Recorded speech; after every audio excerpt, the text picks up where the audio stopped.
My children achieve great things. And it's not by accident, it is intent. That's it's incredible. Intentional. You have to be so clear and so intentional, because if you're not, somebody will come in and change it. And that's not the work. The work that we started doing this because we wanted young people to have access to change makers, to inspire them, to let them know that they can achieve higher than what they're seeing in front of them.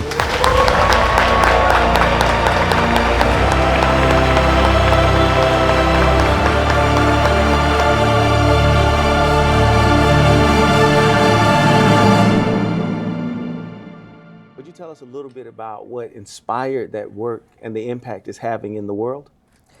What inspired me to start Sautiku was the fact that I know from my own experience that it just takes one person to believe in you to make you do great things or just succeed in life. That was my experience, and I felt I had to give back. I had worked previously in an organization, and I felt that we were not addressing all the issues that needed to be addressed. It needs to be holistic. And I took the plunge and said, I'm going to do this by myself. And also because, you know, it's in the room, the elephant in the room all the time, my surname, which gives me a lot of visibility and opens doors for me. So I knew that it was my responsibility to open doors for others because I have the possibility to do it. I didn't expect all this. I thought, why is all this? It's a bit long. And you are?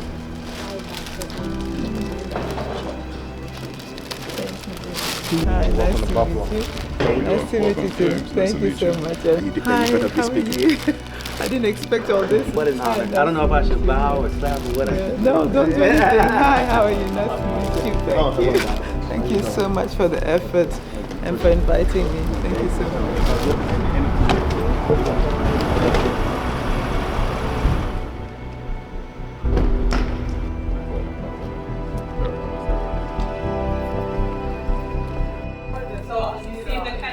Called Love Letters, which is it's an opportunity for us as artists and as a community to promote positive messaging, right? So these are in love, to spread love. So they're all their own messages, and some of them are even in different languages other than English. Many of our students are not English first language, so it's really cool to see how different people take this project, and that's kind of what we try to inspire. Is the Hi, how are you? Nice to meet you. I love this space. My favorite space. I am too. I'm Lindsay Marlowe, the librarian here. We're on the plane and 3 of us were reading. Everybody else was on their phone. we bonded. That would have been me. Yeah. Well, thank you so much for coming and being here We're today. blessed to have her. Trust me. You're very welcome. Yeah. Thank you. These are the books.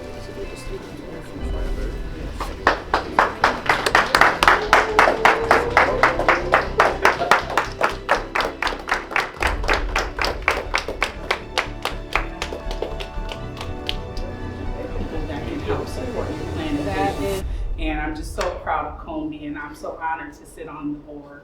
And this came to be because I said, Combi, our students need motivation. As soon as they hit a snag or a hiccup in life, they feel defeated. When they see people like LeBron James, they think he just became successful just because. That's just not the reality.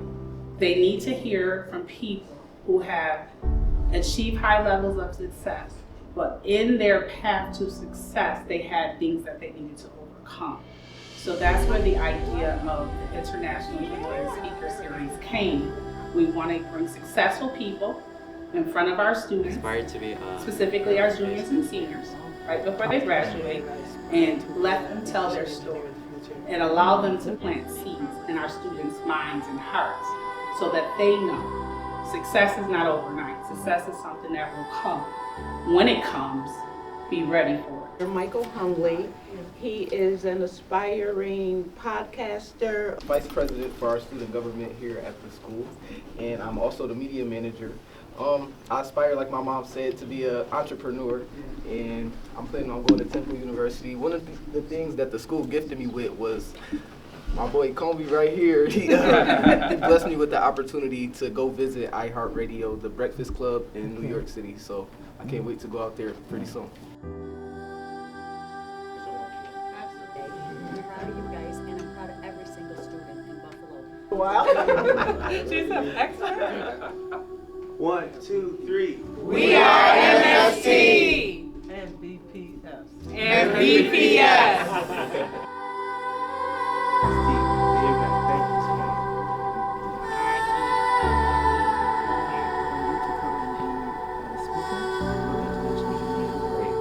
I think you want to say what? International Club, and I had the pleasure of having Principal Womack as my English teacher.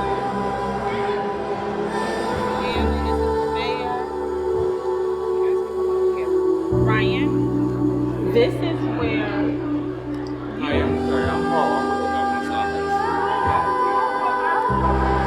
So this is Trey, but I would love to kind of talk about how we can do it this year.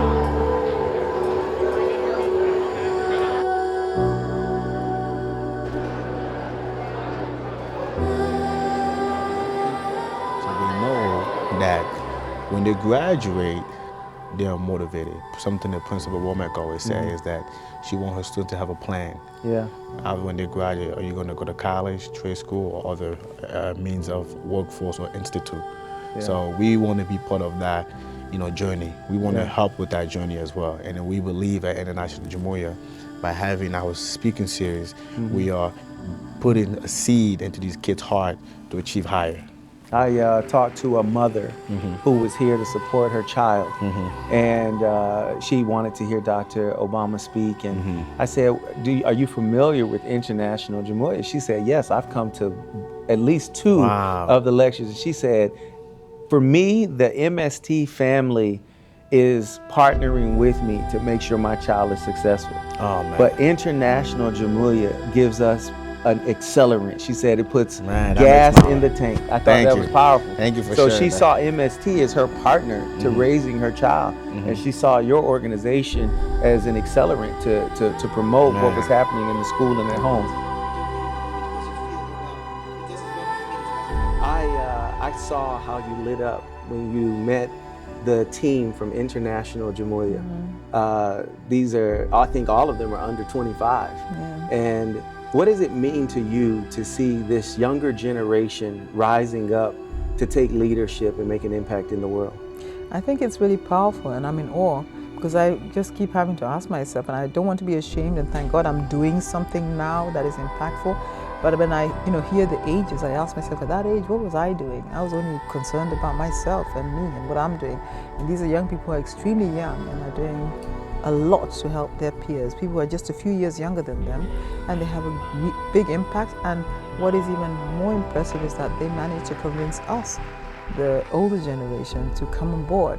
So it's not the other way around where you think, oh, we have to convince these young people to do something, etc. They're just getting on with it. I mean, in Kenya we see the same as well now. We call them Gen Zs, and they're really active, and they don't wait for us. They don't apologize for being active, for questioning things, for wanting things to change, for demanding that things are change.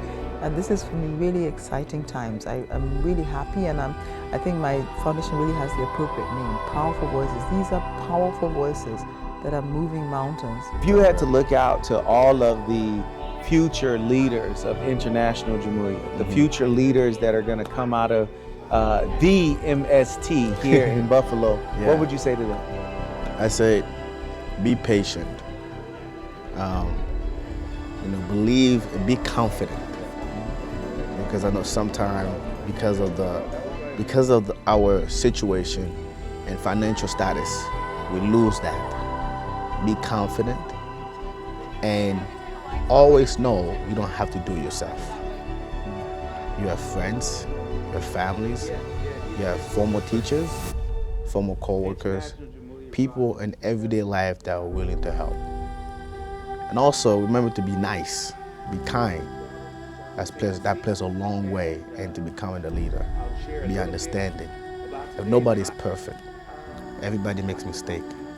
And these leaders who are gonna come and become leaders and be change maker, when they keep those principles and those values, they will see a difference in what they're trying to build.